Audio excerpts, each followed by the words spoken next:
So welcome again, everyone. Thank you so much for being here. This is a breakthrough session, and what we're going to do is I'm going to take you through the 10-step process of creating a breakthrough. And as you know, being a solopreneur, it's kind of hard unless you're working with a coach or a mentor or in some kind of community where people can bounce things off and provide objectivity.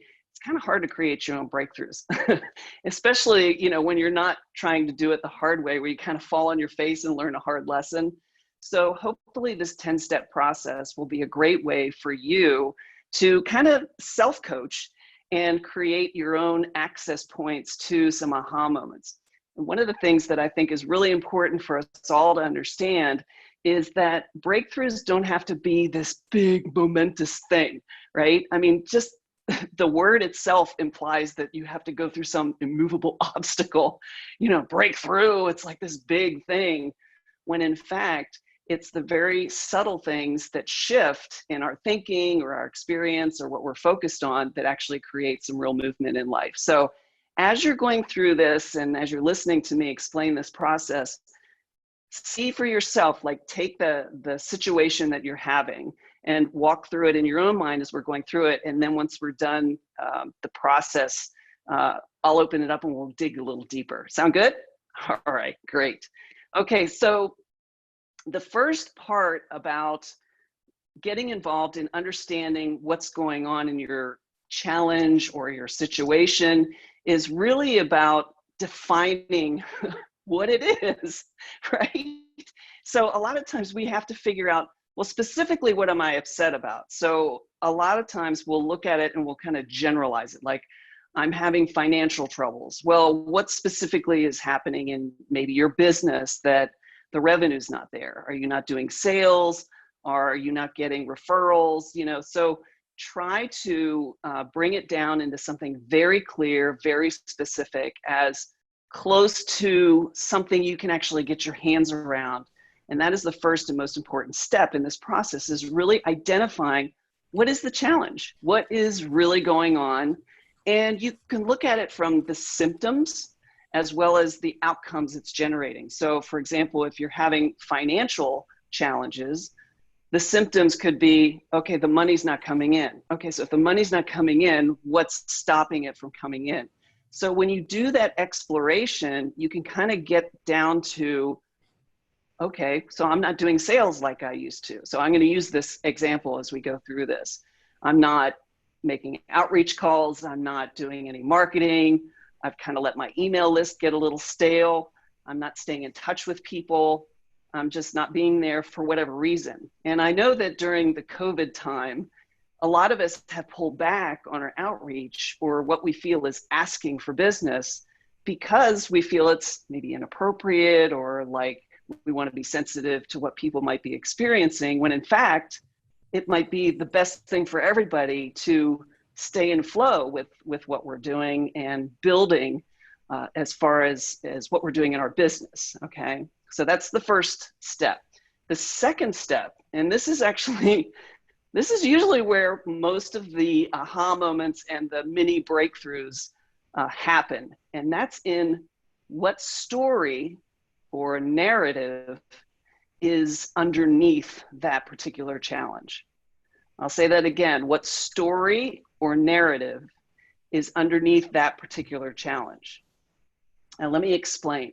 So for example, using the example I've been talking about financial challenges, not doing sales, what is the reason why, or the story behind why you're not making sales?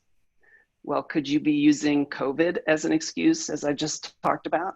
Could it be that you never really liked sales, that you never really felt comfortable asking people to do business with you, that you didn't want to feel smarmy or salesy or pitchy? What are some of the things that are really going on about the underlying reason why you're not in action to solve that problem? And so when you start looking at the story and what you think about it and what you believe to be true about it, that's when all of a sudden some of the levers start flipping. And I know this was true in my business for a long time. I always struggled with sales because as a kid, I was taught children should be seen and not heard. And So I was like, well, I don't want to bother anybody. And it took a lot for me to get over that story, that conditioning that I had in my brain to be successful in actually presenting my services to my audience and to the world for that matter. And so when you look at what might be the story or what do you believe to be true about yourself or the situation that that specific challenge is rooted in, that you can actually unpack a little bit and go, oh, okay, so that's really why I'm having this challenge. So it can shed a lot of light, and the breakthrough can actually start happening at that point. And you could, basically realize, okay, I just need to be in action, get over myself and start making sales calls, right? Because when you're in action, the energy starts flowing again, all right? Now, the third step is, this is really important, what a lot of people who talk about breakthrough or dealing with challenges or being productive kind of miss. And I think it's more pertinent now than it's ever been. And that is, where do you stand from a survivability point? And what I mean by that is, are you taking care of yourself? Are you taking care of things that would, outside of this challenge, add stress to your life? So as we see a lot of people are being impacted by the economy and what's going on, there's external conditions that are impacting people that are creating stress and tension around finances, being exposed to the pandemic and all of the things that we're under stress about. So checking in on your survivability, how balanced and well are you physically, emotionally, mentally, spiritually, that you actually have the energy to move through this challenge. And that's something that you should always check in as you're doing a process like this, because you kind of have to have a little empathy with yourself in that, okay, am I really equipped to deal with this, to push myself through? Maybe I need to take care of myself a little bit better first before I actually, start trying to deal with this, okay? Now, the fourth one, and this is something I alluded to in the beginning. Are you expecting some big, like climactic, breakthrough that involves like, oh my God, this is life-changing. I'll forever be changed. My business is going to be amazing, or my personal relationship's going to be incredible. This is what I was referring to about the subtlety of a breakthrough. So this step is more just acknowledging, okay, what are my expectations around breakthrough? Am I expecting this to be like this big thing? Or am I paying more attention to the little subtleties? And you can most dial into that by your emotions. So if you're feeling some shift in your emotions, whether it's relief, whether it's like, oh, that's so ridiculous, and they have that levity, whatever that is, that's the shift. That's actually the breakthrough. So being able to notice the subtlety is super, super important. This step is, how strong is your desire to change, to address this challenge, to move through it and past it?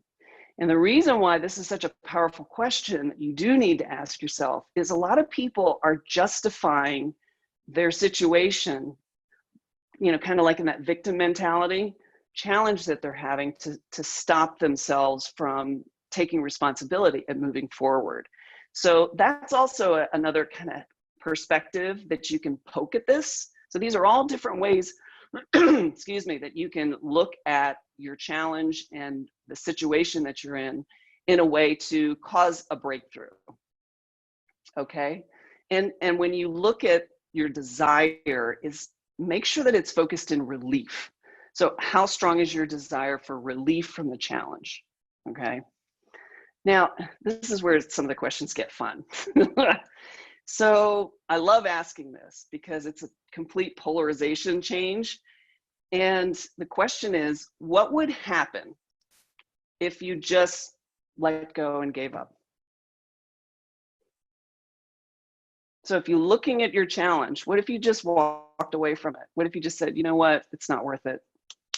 And this is more of an exercise of imagining than it is you're going to do it, right? So you want to make sure that you're looking at it in the right context. And what you're trying to see there is, in the absence of the resistance of dealing with the challenge, noticing the challenge, being focused on the challenge, all of a sudden your energy relaxes and you open up to inspiration. And this is a very important part of this exercise, because you can actually get insights. I'm getting little tinglies in the back of my head just talking about it. You can get inspiration when you open up by just letting go. And the act of letting go of the battle, of letting go of the, just the frustration around what you're dealing with, and the focus that you're giving to it is super important. Now, the seventh is, what approach are you taking to create your breakthrough? And have you questioned if it's the best approach? And this is kind of like a brainstorming thing, right? So if, for example, we're talking about sales, right? Let's say we're not doing sales at what we feel is appropriate. And that's, so, okay, so I got to do more sales. I got to send more emails out. I got to connect with people on LinkedIn. I have to, hit my database, my list, send them emails. I got to do this. I got to do that, right? So that's an action journey, right? When in fact, maybe there's a different way to generate that revenue. Maybe there's some things that you could do instead, or in addition to, that can actually provide solutions to what you're doing that might be more fun, easier, or just work much better. And that could be anything from like getting partnerships going, taking a whole different advertising tact. I mean, there's a lot of different ways. Marketing is like the wild, wild west, right? And nowadays we're being all so creative with everything being so much more virtual. So just question, is the approach you're possibly taking to fix the challenge, once you have the little breakthrough or the ideas or the realization, is that really the best approach? And maybe there's some other ways that you could actually come up with a better approach. And number 8 is, what would happen?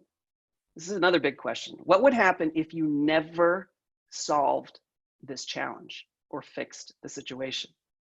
What would happen?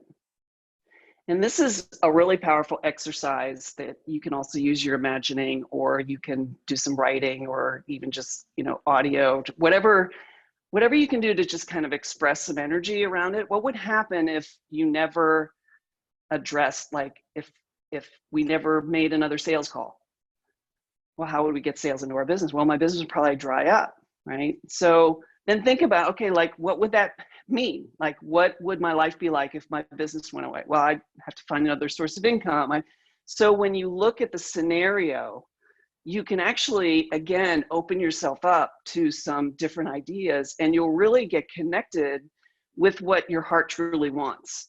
And sometimes we push so hard to make something work when it's really not a strength, or it's not something we understand, or it's not something we want to do. And so we resist it, and then all of a sudden these challenges keep popping up. So that's a good question to ask as well.